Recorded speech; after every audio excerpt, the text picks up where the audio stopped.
Hey everybody, welcome back. I am continuing my quest to string 300 rackets in 2025 with rackets number 108 and 109. These are the brand new 2025 Yonex Ezone 98s. These will be strung with Poly Tour Rev mains at 50 pounds and Poly Tour Pro crosses at 48 pounds. The most interesting thing about these rackets to me, honestly, because Yonex hasn't changed the pattern in years, is that this client actually found me on YouTube. And actually, I also did a customization video on these rackets. He used the Tennis Warehouse selection service to have these rackets picked out to kind of get the specs as tight as possible. And then once he got them, he threw some leather grips on. He asked me to double check them after the leather grips and customize them if necessary. As you'll see in the video, there's not a whole lot of customization necessary, but I did get them squared away and evened up within about 1/4 gram of weight, and they have the same balance and swing weight. That video will be linked in this video. You should see the link now. But I'm also going to give you the full Yonex Ezone 98 2025 stringing experience this morning so that you can see where your tie-offs are. Should be the same. Again, they haven't changed the pattern on this racket in years. One of my favorite rackets to string, if I'm being honest. Strung a ton of these over the years for different collegiate players. Don't see as many in the rec game, but a lot of collegiate players. Even though Yonex doesn't really recommend it, I do prefer to string these one piece if the person using the racket is using the same string and the same tension both ways, because these mains will end at the top, and I am very fast with a one piece and only having to tie the 2 knots. And the racket's a little cleaner. I can save a little string if it's coming off a reel. And I've never experienced any actual issues with frame integrity stringing them one piece. And as I said, I've had lots of players using this racket. Most notably, not sure how much of the background you can see, but if you can see that trophy there, that is the 2019 NCAA Division I Men's Tennis Singles National Championship Trophy. Paul Jubb played a Ezone 98 at that time. And, I mean, I was stringing 3 per match, kind of at a minimum for him. So I was stringing tons and tons of this particular racket, or the Ezone 98, not this one obviously, because this is the newest paint job. But I mean, stringing tons and tons and tons of those. I was doing 3 a match, maybe more, depending on who we were playing and what kind of fight he thought he was going to be in.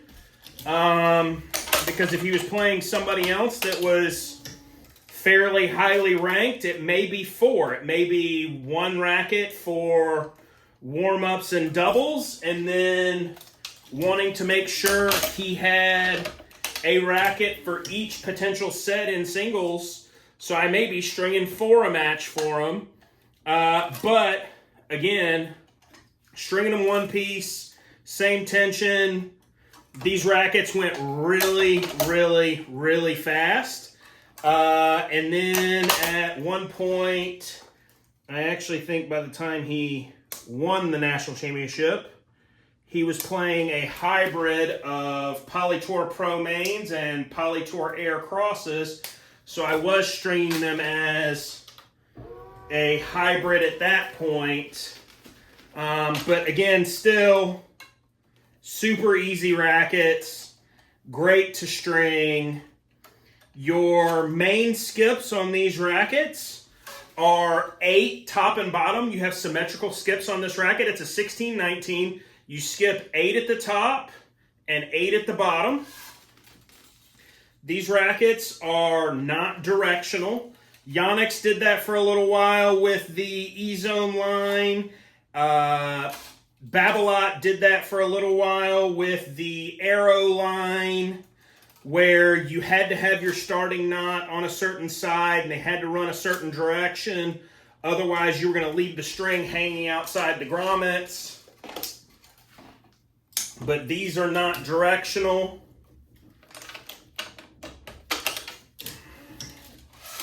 So with these rackets, you have a couple choices on your cross tie-offs. If I was stringing the same string, I would probably go up on a main to number 6 to tie off right here.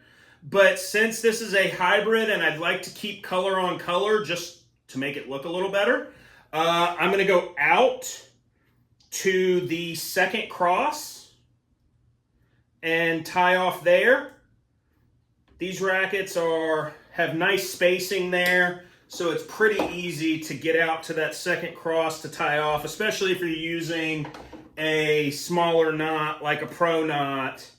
You're not going to be bumping up against that main there with your tie off. So for me, with the hybrid, I'll go second cross. If you're stringing the same string, you could go 6th main.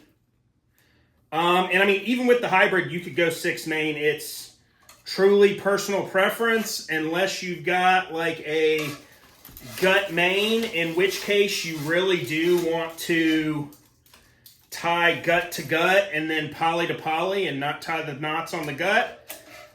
Just as a standardized best practice, you're likely not damaging the string, but you also really don't want to take any chances, because a half set of gut is still more expensive than a full set of any polyester that I can think of. So you don't want to take your chances of tying onto the gut and accidentally snapping the gut on your tie-off.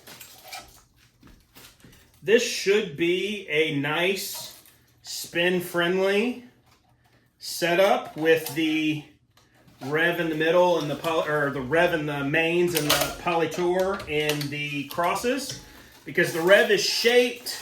It's also got some kind of coating on it that makes it nice and slick, so you should get a lot of snapback. And then you combine it with the round Poly Tour Pro that also is slick and should be a great, fairly plush setup as far as polyesters go for this racket in particular. Especially with the tensions that this person has requested at 50 pounds in the main and 48 in the crosses. It's going to be reasonably power oriented, but at the same time, the racket's not a super powerful racket with the 98 square inch head and the smaller beam. So it'll have the juice that they're looking for, but at the same time, you're not going to be whacking balls off the fence.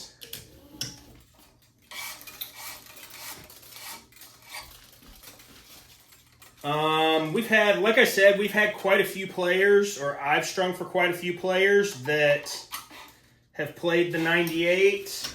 At one point, we had one of our French guys, Raphael Lambling, playing the 98. Kid that played number 1 for us, not this past season, but 2 years ago at the University of South Carolina, Casey Houle, played the Ezone 98, and actually, come to think of it, he may have been playing one this year until he got hurt. It's a very popular racket with college guys. It's easy to use. It's a reasonable control racket, but at the same time, it's got enough power that you're not going to get just pushed around and beat up by a heavy ball. Especially when you've got ones like these where the client put leather grips on them after he received them, and that bulked the weight up from your advertised spec of about 305 to low 320s on these rackets. That amount of mass really is going to add to the overall power level of the frame, and also add a little more feel to the frame, just because you don't filter as much vibration out with the leather grip like you would with a synthetic. The leather's a little more responsive, and I've gone back and forth personally on leather. I like it for the feel, but sometimes the weight can be a little much for me personally. But everybody has their own preference. If you check out another one of my customization videos for Jelani Sar, you'll see that on his Technofiber rackets, he prefers the leather, and he prefers it for the feel. Like, yes, it does add weight, and he likes the overall mass. For him, it's really a feel thing as well. And when I'm doing a lot of serve and volleying, like when I play my Radical MPs, I use a slightly larger grip. I use a 4.5 instead of a 4 3/8, and I have leather on those so that as I'm coming in behind the ball and making that first volley, I can feel that volley a little better, because there really is a difference. It's not for everybody, because it does transfer more shock. You end up if you have some kind of arm or wrist problems, you can end up with a little pain there, because it's not as easy on the body as the synthetics are. But if you're a field player, or you feel disconnected from the ball with your racket, or you're looking for a little more mass without doing a whole lot of work to your racket, the leather could be for you. All right, finishing up on the crosses here. For this bottom cross, I'm going to go to number 2 again. At the bottom here, it is a little tighter than at the top, but if you use a small knot, like a pro knot, you can still get off of that main. And especially after your first time stringing it, once that grommet opens up a little bit, you've got plenty of room there at 2 with this very slight pattern change and redesign. There were a couple years there where that main was way too tight to the grommet and you had to go up to 3. But on these last couple generations, you can go to 2 if you use a small knot and kind of slam it in there, especially after the first stringing. The first stringing is kind of your sacrificial for that grommet to get it to open up enough that you're not displacing that main, especially if you're using a thicker string. Like this is a Poly Tour Pro 125, so it's a little thinner because it's not a full 16 gauge, it's a 16 light. So it's got enough room that it can kind of slide in there even on the first go. But the second stringing, it'll be even easier because the grommet will be opened up a little bit and it'll get a little more sink in. So 16-19, your tie-offs on your mains are going to be at 7 head. Your skips are 8 head and 8 throat. For this one, because it is a hybrid and I want to do color on color, your cross tie-offs were 2 at the top, your second cross at the top, and your second cross at the bottom. pretty standard on a Yonex to go outside at the bottom. That's kind of going to be your tie-off regardless, unless you're going to go up to 3 to create more room, because you can kind of see it's got more room overall. Great looking rackets. Really, really, really like the paint on these new 2025 Ezones. Love the overall combination of colors. And I think this client picked a great combination of string colors to really complement the racket. Even though there's no yellow in the racket, this blue Poly Tour Rev is a nice light blue, and then you combine it with the yellow, and you got the little hints of green on the racket, and it really pops. Racket number 108 on the year complete. Racket 109 coming right up.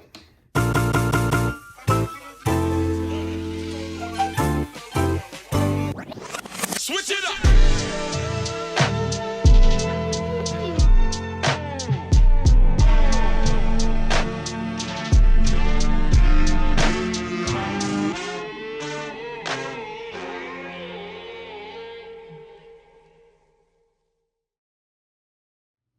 Rackets 108 and 109 on the year. The 2025 Yonex Ezone 98, complete, strung with Poly Tour Rev mains, Poly Tour Pro crosses. If you're using this racket, what would your string setup be? I think this is reasonably ideal. This is a setup that I could definitely see myself playing. My preferred setup would probably just be a full bed of Poly Tour Pro, because I think the yellow really pops in the blue Yonex rackets. And I know what sort of predictable response I'm going to get out of the Poly Tour Pro as just a general round poly. If you liked what you saw today, if you have questions, comments, anything you want to see, I put out a video on Tuesday, my String Tip Tuesday, on Parnell knots. Was a user request from someone on YouTube. If there's something you want to see, let me know down below. Thanks for watching. See you guys next time.